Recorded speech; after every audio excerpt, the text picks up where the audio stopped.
In section 7.3, we're going to look at solving trigonometric equations.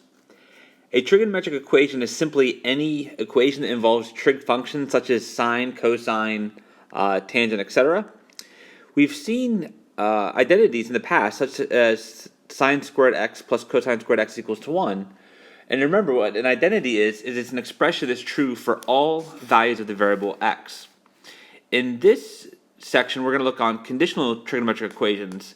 That is, equations that are going to be true for only some values of the variable. The first type that we're going to look at is those that involve just a single trigonometric function.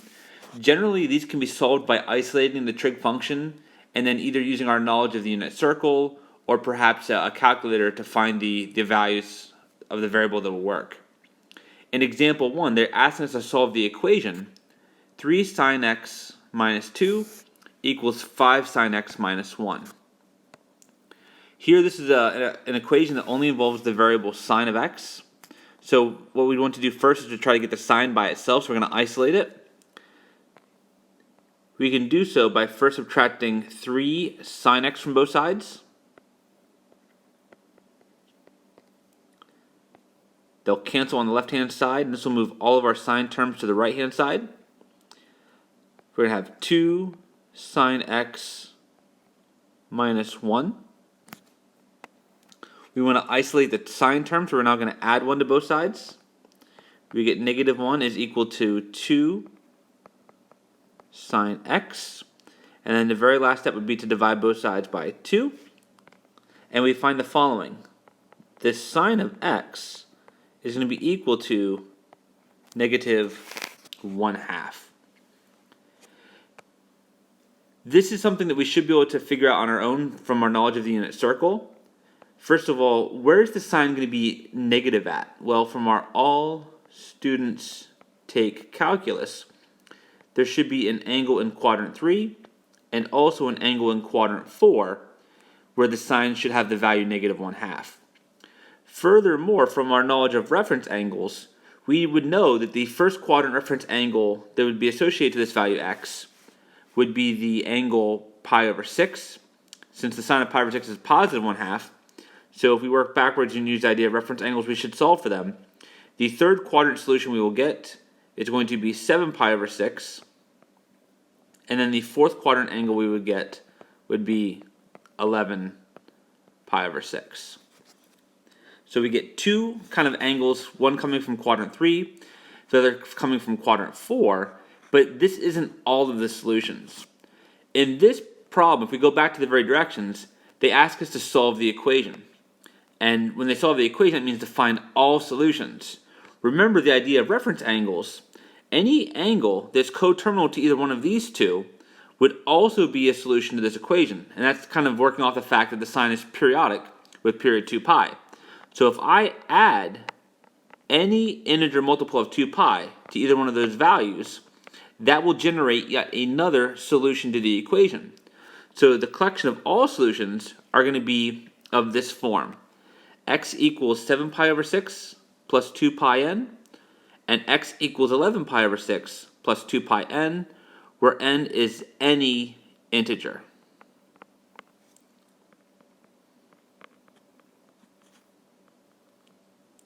For example, if you wanted to see some more of them, let me write out another solution here real quick. For example, if I take n equals to 1, then another solution would be the following. 7 pi over 6 plus 2 pi times 1 would be plus 2 pi.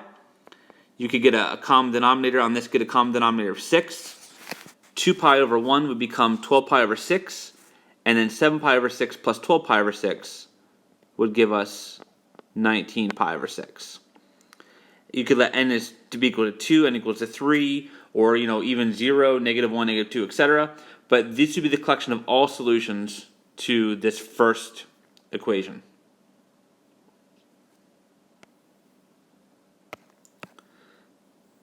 Let's take a look at the next set of examples we're going to look at. These are going to be ones that involve multiple angles. For example, if we had the equation the tangent of 3x equals to 1, instead of having a simple x or a simple theta on the inside, this is the tangent of 3x. Similarly, if you looked at the equation sine of x divided by 2 equals radical 3 over 2. Here, this is not just simply the sine of x, it's the sine of x divided by 2. Typically, what we will do for these ones is you'll first kind of figure out where the outside part would equal. For example, if I look at the first one, you'd first want to determine for which angles would the tangent give you a value of 1.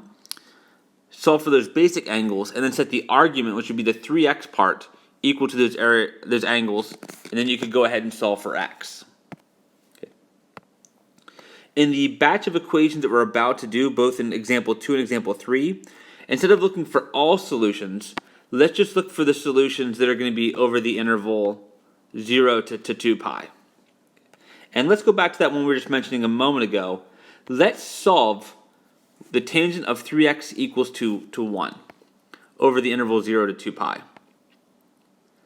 So first of all, if I think about the tangent itself, so where would the tangent of something be equal to 1 in the first place? So if I had, let's just say, an easier equation, where's the tangent of theta in general equal to 1 at? Well, again, with inspiration, let's go back to our all students take calculus. For the tangent to be positive, this would have to occur in either quadrant 1 or quadrant 3. We should memorize from our knowledge of the unit circle that the angle in quadrant 1 that would produce a tangent of 1, that's going to be pi over 4. And the angle in quadrant 3 would be the angle whose first quadrant reference angle is pi over 4. And that's going to be 5 pi over 4. Now, the tangent function is periodic with period pi. So if you were to take and add any integer multiple of pi to these two, that would also end up being a solution. Okay. This we can actually write in a little bit more of a short form and compact form in this case, simply because if you look at what happens with this expression right here, notice that if I let n be equal to 1, then I get pi over 4 plus pi, which itself is actually equal to 5 pi over 4 after you get common denominators, which is kind of the base that we would have for this one. So just kind of more compactly, we only need one condition here. The angle that would make the tangent equal to 1 is simply going to be of the form pi over 4 plus pi n. Now that's great if we just had simply a tangent of theta as our argument, but it's not just the tangent of theta that has to be equal to 1, it's the tangent of 3x that has to be equal to 1, which means that it's 3x that has to be equal to that pi over 4 plus pi n. And now this gives us an equation where we can solve for the variable x. You can either divide every single term by 3 to get the x by itself, or because we do have some fractions that are involved here, it might be just as helpful to think of it as multiplying both sides by the reciprocal. Let's multiply everything by 1 over 3 to get the x by itself. If we go ahead and distribute this, the 1/3 and the 3 will cancel.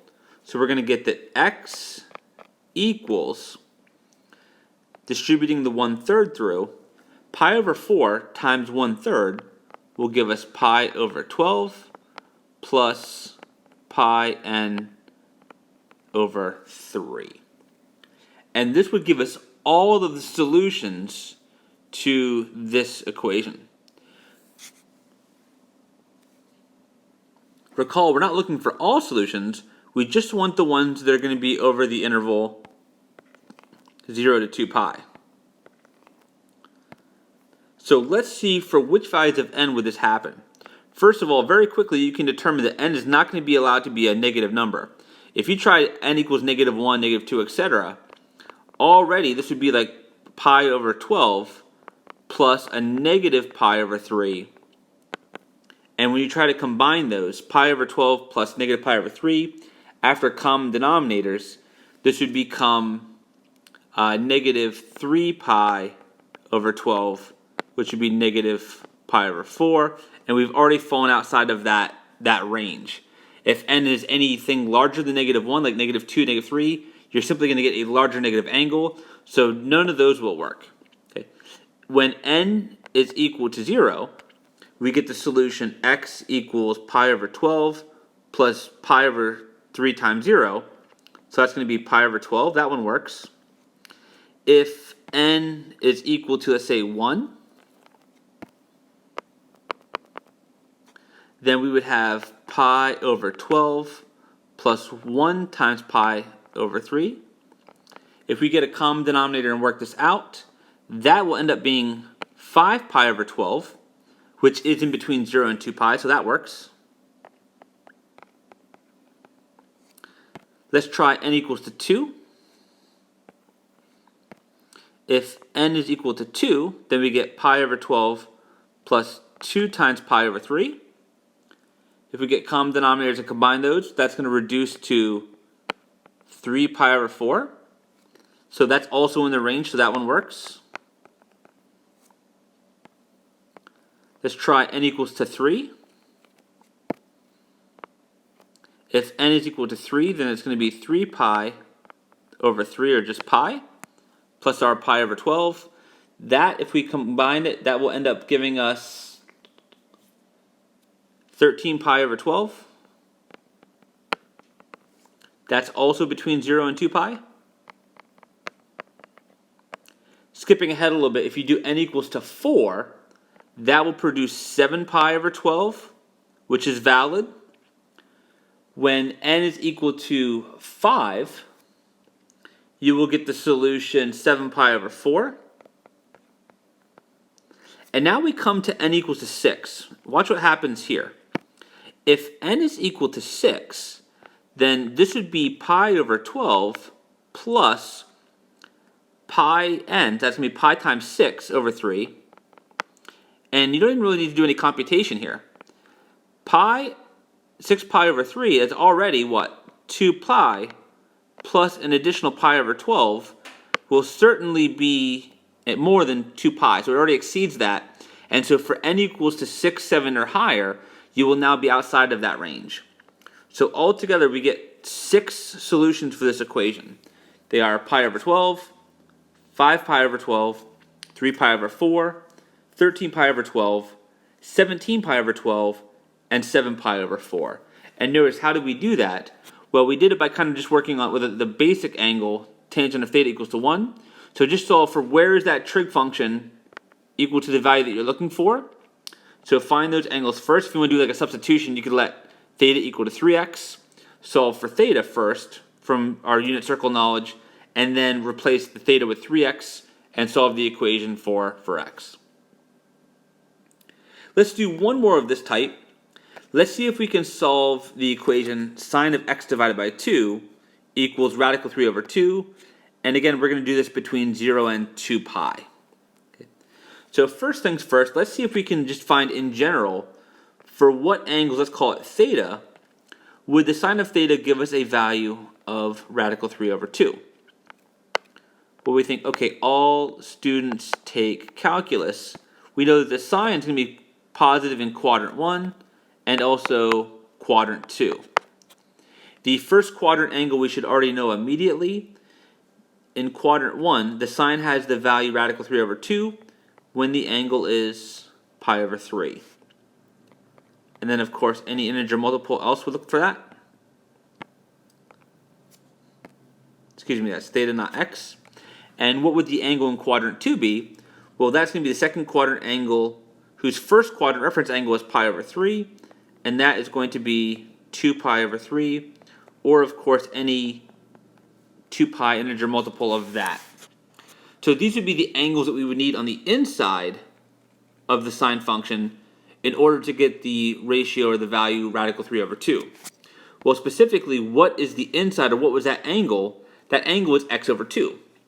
So essentially what has to happen is x over 2 has to be equal to pi over 3 plus 2 pi n, or x over 2 has to be equal to 2 pi over 3 plus 2 pi n.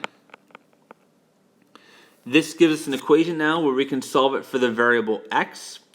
We're simply going to go ahead and multiply both sides by 2 to get the x by itself.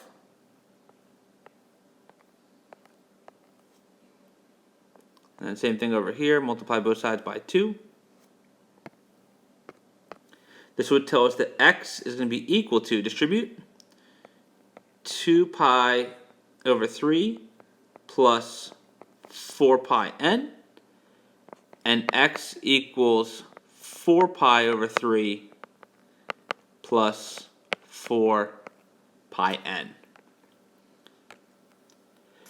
For the first grouping, because we're trying to look for the solutions between 0 and 2 pi, the only value of n that would produce a solution here is going to be n equals to 0. When n is 0, we would find that x is going to be equal to 2 pi over 3. If you let n be something like -1, -2, etc., then you're starting with 2 pi over 3, and you'd be subtracting an integer multiple of 4 pi, which would definitely give you something that's going to be less than 0. Conversely, if n was like 1, 2, 3, 4, etc., then you'd be starting with at least something as large as 4 pi and adding 2 pi over 3 to it, and that would certainly be larger than 2 pi. So we get one solution from this grouping, and very similarly, the only n value here that's going to give you a solution is going to be 0 as well for the same reason. When n is equal to 0, we get 4 pi over 3 plus 0, which is 4 pi over 3. So there you have it. The equation sine of x divided by 2 equals radical 3 over 2 will have precisely two solutions between 0 and 2 pi. Those solutions are x equals 2 pi over 3 and x equals 4 pi over 3.